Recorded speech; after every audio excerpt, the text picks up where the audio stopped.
I'll try and speak as quickly and as loudly as I can. We're representing a few wines from the Jackson family portfolio, and predominantly Jackson family represents California viticulture, but we also have a lot of properties in Italy and in South Africa and also over in Australia.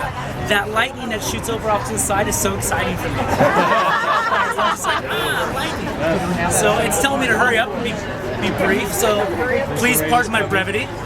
Let's chat about the wines that we poured here earlier.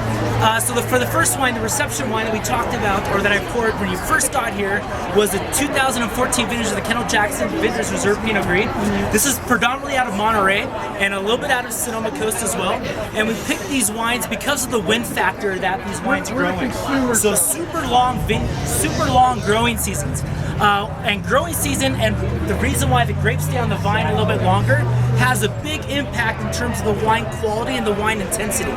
So if a vine stays in contact with the vine longer, it develops more physiological flavor, okay? And the wind that comes through rips through these vineyards about 30 miles per hour, just about every day during the growing season.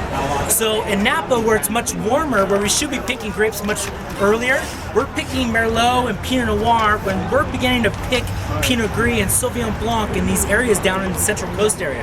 So Monterey and Santa Barbara and Santa Maria, where we're pulling this fruit from, we have long hang times and very, very rich, intense fruit.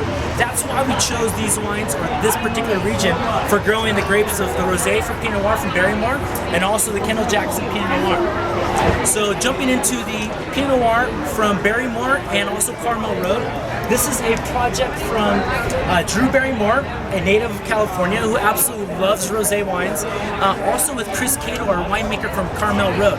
And what happens here is that Drew and also Chris get together and do blending trials and figure out for actually several days exactly what the final blend for that rosé is going to be. And she signs off on it, Chris signs off on it, and they take about 2 or 3 days and they figure out exactly what it's going to be. A very clean, fresh representation of Monterey fruit. And so that's the Drew Barrymore Pinot Noir, fantastic wine. I have not personally been a fan since E.T. I've not met her. Chris Cato, our winemaker, has a big crush on her. I understand. I understand. She's single now. The husband. Oh, we're not talking about that. On camera. All right. Next wine we enjoyed this evening was the Sauvignon Blanc from Matanzas Creek, the Sonoma County Sauvignon Blanc. And if any of you didn't grab it, I know we still have a bottle left over in there. And this is Marcia Monahan, and she makes these wines in a really kind of aromatic, intense, kind of vibrant kind of style. Mostly stainless steel to kind of trap in that aromatic profile, but also a little bit of concrete egg and a tiny bit of neutral wood as well, about 15 to 17%. And kind of really rounds out the texture there. We got some thunder over here. It absolutely is what I'm saying. We're okay.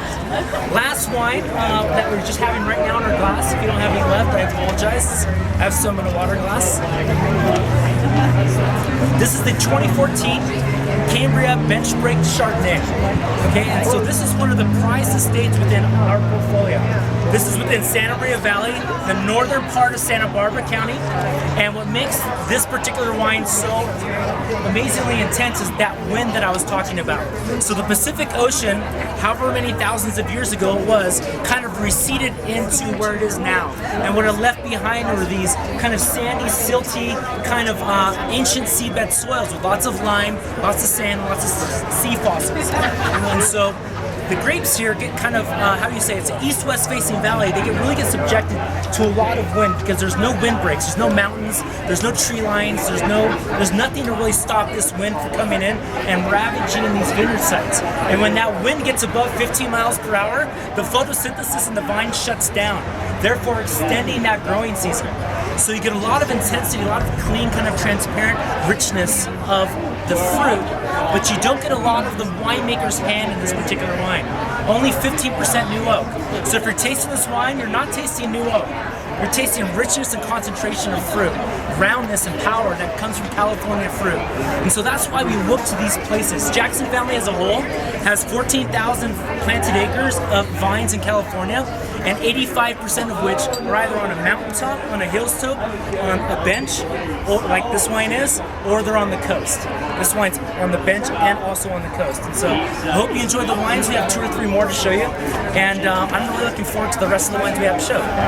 Cheers, everybody.